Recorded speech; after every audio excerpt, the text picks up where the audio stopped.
ये मेडिटेशन आपको हर चिंता से मुक्त करेगी।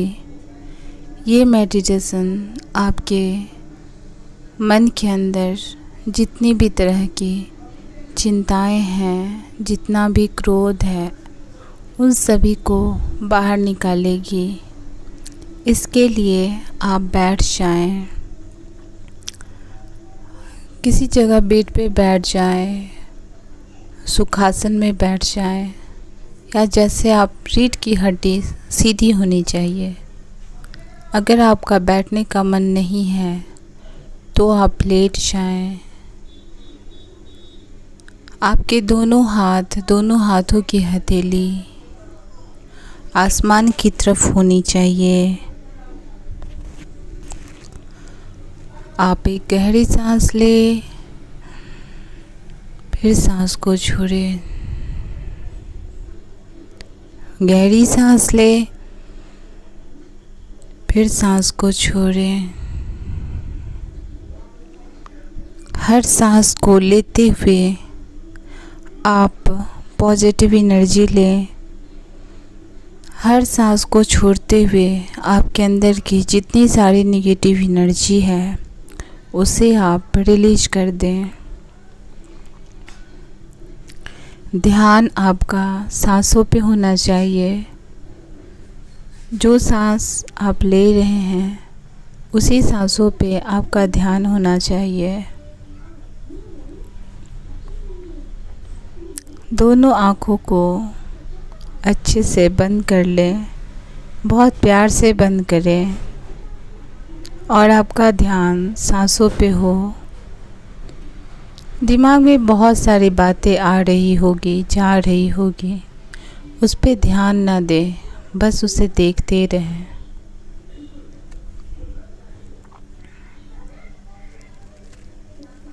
फिर एक लंबी सांसें लें, फिर छोड़ें।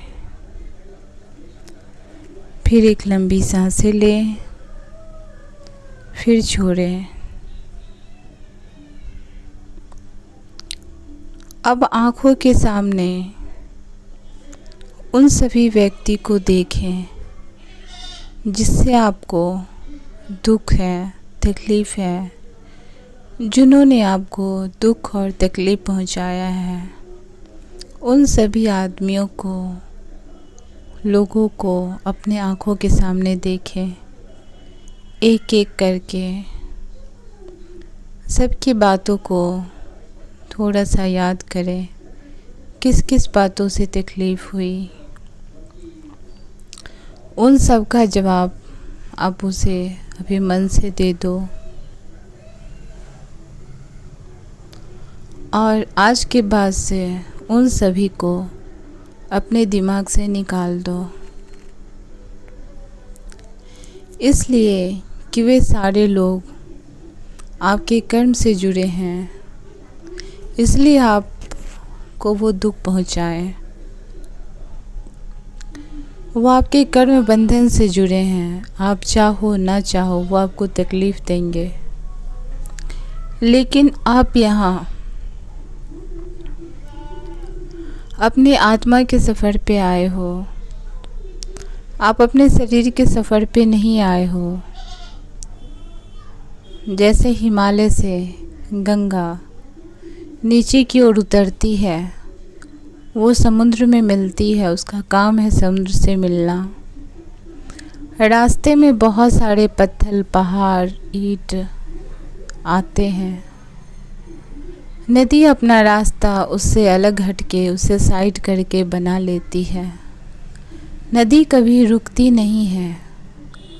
उसी तरह से ये सब आपके जीवन में ठोकर देने आए हैं, रास्ते पे खड़े हैं। उन सब को साइड करके आप आगे निकल जाओ। वहाँ पे स्थिर हो जाना ये आत्मा का सफ़र नहीं है, ये आत्मा का संस्कार नहीं है। आत्मा का संस्कार उस ब्रह्म से मिलना है। आप अपना ध्यान पूरी तरह से अपनी सांसों पे देंगे। सांसों पर से आपका ध्यान नहीं हटना चाहिए। आंखें बंद रहेगी तो बाहर की ओर देखिए। आंखें बंद करके आपको प्रकाश दिखाई देगा, उस प्रकाश को आप देखें और ध्यान अपने सांसों पे रखें। मनुष्य योनि में 84 लाख योनि है। हम जब ये 84 लाख योनि है जो कि हमारे ग्रंथों में वर्णन है, उसकी एक छोटी सी कहानी है कि 84 लाख योनि है और 84 लाख दरवाज़ा है एक कमरे में, और सारे दरवाज़ा बंद है, एक भी दरवाज़ा खुला नहीं है। वो कमरा काफ़ी अंधेरा है और उसमें बस एक ही दरवाज़ा ऐसा है जिससे कि आप बाहर निकल सकते हो। आपको बहुत सावधानी से उसे खोजना है। वो दरवाज़ा मनुष्य योनि का है। इस योनि में भी क्रोध, अहंकार, लोभ, काम, वासना के कारण ये दरवाज़ा, ये अंधेरा हमें दिखाई देता है, प्रकाश नहीं दिखाई देता है। जब हम काम, वासना, लोभ, मोह से मुक्त होते हैं तो हमें प्रकाश दिखाई देता है और उसी तरह से हम उस दरवाजे से बाहर निकल सकेंगे। उसी तरह से हमारा आत्मा जो है, हम कई जन्मों के से तपस्या कर रहे हैं, उसके पुण्य प्रताप से हम यहाँ मनुष्य रूप में जन्म लिए हैं। उसी के पुण्य प्रताप से हमें सद्बुद्धि मिली है। उसी के पुण्य प्रताप से आज हमें सुन रहे हो आप। आपका ध्यान साधना की ओर गया है। आप अपनी सांसों पे ध्यान रखें, सांसों लेते रहें। अगर हो सके तो अपनी सांसों के साथ मंत्र जोड़ें। जैसे ओम होता है, तो जब आप सांस ले रहे हो तो लेती हुई सांस से हो बोलोगे, और जब आप छोड़ोगे सांस को तो मौ बोलोगे, जैसे हम आपको बताते हैं। ऐसे अगर आप करोगे तो ये सांस जो है सुनाभि से चलेगी। आप एक शुद्ध आत्मा हो। आप अपने आप को देखो, आप कहाँ हो इस शरीर में। एक एक करके देखो अपने आप को, शरीर के किस भाग में आप हो, शरीर का कौन सा भाग आपका है। ये पूरा शरीर आपका है लेकिन आप शरीर नहीं हो। आप कहते हो आप शरीर आपका अंग है, आप शरीर नहीं हो। उसी तरह से जब हम शरीर के अंदर आते हैं तो मन होता है। आप देखो, क्या आप मन हो? नहीं, मन भी तो नहीं है, इसलिए कि मन की गति बहुत तीव्र होती है और हर सेकंड में बदल जाती है, तो हम मन भी नहीं हो सकते। थोड़ा सा आप और अंदर आओ। बुद्धि, क्या आप बुद्धि हो? नहीं, आप बुद्धि भी नहीं हो सकते हो। इसलिए बुद्धि का निर्माण तो समाज ने किया है, और उस समाज ने किया है जिस समाज में आप रहते हो। कहीं और चले जाओ, वहाँ के समाज में आप पूरी तरह से फिट नहीं आते हो, तो ये बुद्धि भी नहीं हो, इसलिए कि बुद्धि का निर्माण भी यहाँ से हुआ है, तो आप बुद्धि भी नहीं हो। थोड़ा सा आप अंदर आओ, चित्त को देखो, क्या आप चित्त हो? नहीं, आप चित्त नहीं हो। चित्त को समझो। जितनी भी सारी मेमोरी है कई जन्मों की, वो सारे चित्त में इंस्टॉल है। मेमोरी वहीं पे है, चित्त में ही है। सारी मेमोरी, सबकी बातें, एक भव सागर की तरह कोई अंदाज़ा नहीं लगा सकता है कि हमारे माइंड के कॉन्शियस माइंड में, सबकॉन्शियस माइंड में कितनी सारी डाटा इकट्ठी हो रखी है, बहुत सारी डाटा इकट्ठी हो रखी है। उन सारी डाटाओं को हम देख रहे हैं, उन सारी डाटाओं को हम देखने की कोशिश कर रहे हैं। चित्त के इस भंवर में जो तरंगे उठती हैं, जो तरंगे सबसे ऊपर की ओर उठती है, वही हमारा मन बन जाता है। तो क्या आप मन हो? नहीं, आप मन भी नहीं हो। फिर आप कौन हो? आप चित्त भी नहीं हो, इसलिए कि आप सागर तो हो नहीं। तो आप चित्त भी नहीं हो, फिर आप कौन हो? आप शुद्ध चैतन्य हो, शुद्ध आत्मा हो। आप एक शुद्ध, आपका स्वरूप है, आप एक जीव हो। जब आप अपने आप को समझने लगोगे तो आप जीवात्मा हो जाओगे। आप एक जीवात्मा हो और आपका सफ़र यहाँ पे, आपका सफ़र यहाँ पे सिर्फ अपने आप को पाना है। यहाँ पे सिर्फ अपने आप को पाना है। आप अपना ध्यान सांसों पे दो, कहीं भी अपने ध्यान को मत ले जाओ। सांस उसी तरह से आप लो, पूरा ध्यान सांसों पे रखो। मैं एक छोटी सी आपको स्टोरी सुनाती हूँ। जैसे अशोक वाटिका है, अशोक वाटिका में सीता बैठी हुई हैं और राम जी समुद्र के इस तरफ हैं और सीता के चारों तरफ राक्षस हैं और सीता जो है सो राम से मिलने के लिए बेचैन है। वो सीता कोई और नहीं है, वो सीता हमारे अंदर की जो जीवात्मा है, जीव है, वो है। और वो राक्षस कोई और नहीं है, वो राक्षस जो है सो हमारा लोभ, क्रोध, मोह, माया, काम, वासना, ये है। समुद्र कोई और नहीं है, जो हमारा चित्त है, जो भवसागर है, चित्त है, वो है। और उसके पार जो है सो ब्रह्म है और ये जीवात्मा जो है सो उस ब्रह्म से मिलने के लिए आतुर है, कई जन्मों से आतुर है। उसका सफ़र ब्रह्म तक है और जब तक राक्षस बीच में रहेगा और जब तक ये सागर रहेगा तब तक जीवात्मा का ब्रह्म से मिलन नहीं हो सकता है। इसलिए सारे राक्षस हैं, ये सारे आपके ही शत्रु हैं। आप इस शत्रु को आप ही मार सकते हो और कोई आपके बदले नहीं मार सकता है इन शत्रु को।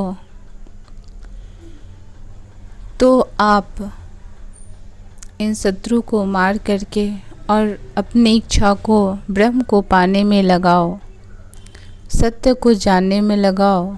बार बार अपने आप से पूछो कि हम कौन हैं, मैं कौन हूँ, मैं क्यों आया हूँ।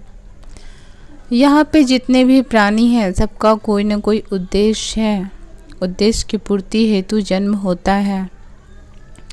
आपका भी कोई न कोई उद्देश्य होगा, उस उद्देश्य को पहचानो और अपनी एनर्जी को,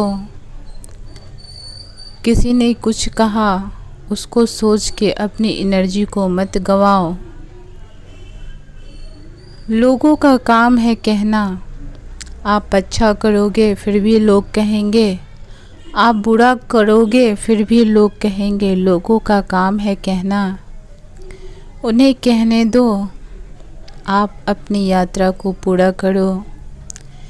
ये जीवन बहुत मुश्किल से मिला है और बहुत गिनी हुई सांसें मिली है। इसलिए हर सांस आपके लिए बहुत ही महत्वपूर्ण है। उस सांसों को पहचानो, उस सांसों को जानो। कभी भी ऐसा कोई काम नहीं करो जिससे कि आत्मा दुखी हो। आत्मा में बस प्रेम इतना भर दो, इतना भर दो, जो हर रूप में आपको, जिसे आप देखो उसमें आपको प्रेम ही नज़र आए। अपने हृदय को इतना फैला लो, प्रेम ही नज़र आए। जितने भी लोग आपको दुख दिए उन सभी को उस प्रेम से माफ़ कर दो। इसलिए प्रेम के सागर में दुष्ट बुद्धि और दुष्टता खत्म हो जाती है, मिट जाती है। उस प्रेम से अपने अंदर जो प्रेम का सागर उमड़ रहा है आपके हृदय में, उससे जितने सारे लोग हैं सबको माफ़ कर दो। आपके मन को बहुत शांति मिलेगी और ये आपका मेडिटेशन का पहला अनुभव होगा।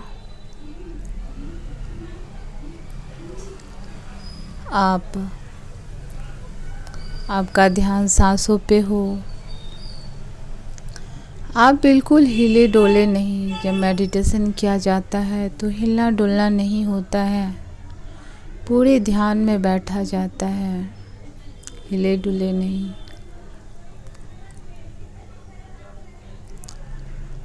आप एक दिव्य आत्मा हैं।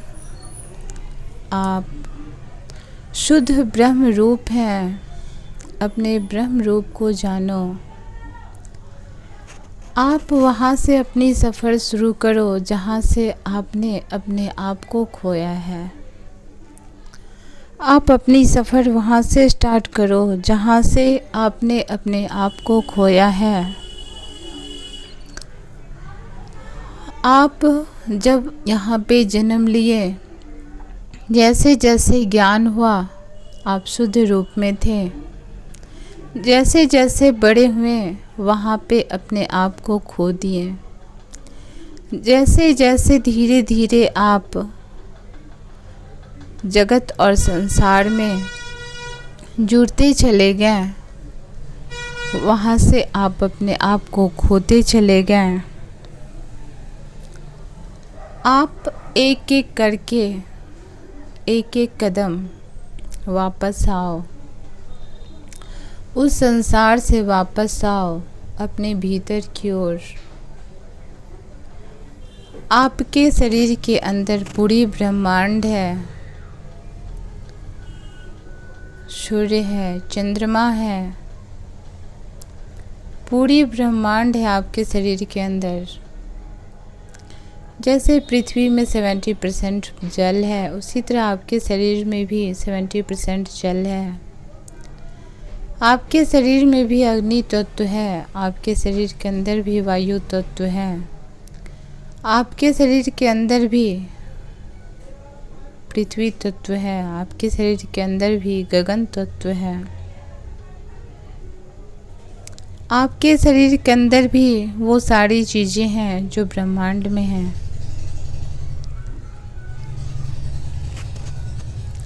आप अपने अंदर की ओर आओगे, आपको बहुत रहस्यमय चीज़ दिखाई देगी।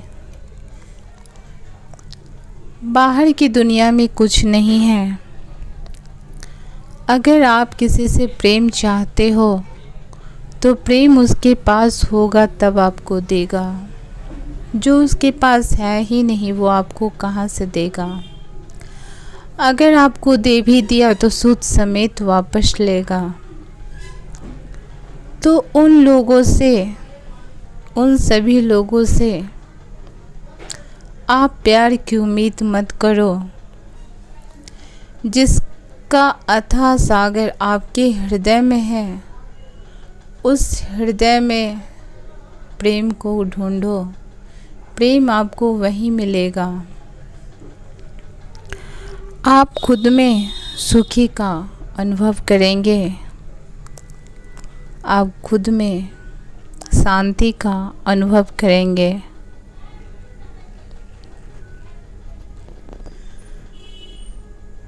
आप सभी को माफ़ कर दिए। आप बहुत शांति महसूस कर रहे हैं, परम शांति का अनुभव कर रहे हैं आप। ऐसा लग रहा है कि आप किसी स्वर्ग में हो, इस दुनिया में आप नहीं हो। ऐसा लग रहा है कि किसी आप ऐसे दुनिया में हो जहाँ पे चारों तरफ सिर्फ शांति है, प्यार है, फूल खिले हैं, चारों तरफ खुशबू आ रही है, आनंद आ रहा है। वहाँ पे हवाई की लहरें की आवाज़ आ रही है, समुद्र की लहरों की आवाज़ आ रही है। आपस में फूल टकराते हैं तो उसकी आवाज़ आ रही है। आप इन सभी चीज़ों को महसूस कर रहे हैं।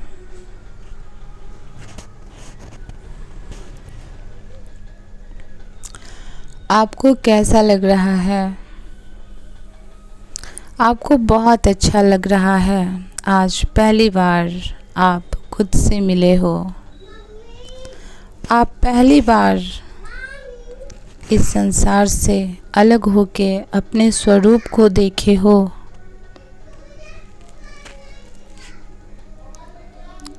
आप धीरे धीरे करके इस संसार में वापस आ जाओ। बहुत प्रेम से अपनी आंखें खोलो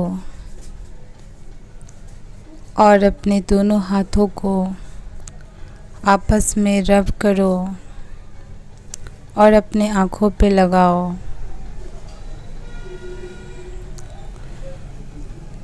और आप मुझे बताओ कि आप कैसा अनुभव कर रहे हैं बाहर आकर के।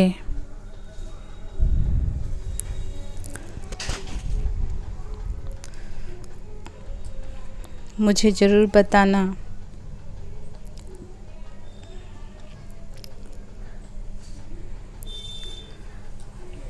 आशा करती हूँ कि आपको ये वीडियो बहुत रिलैक्स दिया होगा, बहुत मन को शांत किया होगा। जैसा भी लगा आप मुझे कमेंट करके ज़रूर बताना। थैंक यू आपको अपने आप से मिलाने के लिए। ओम शांति।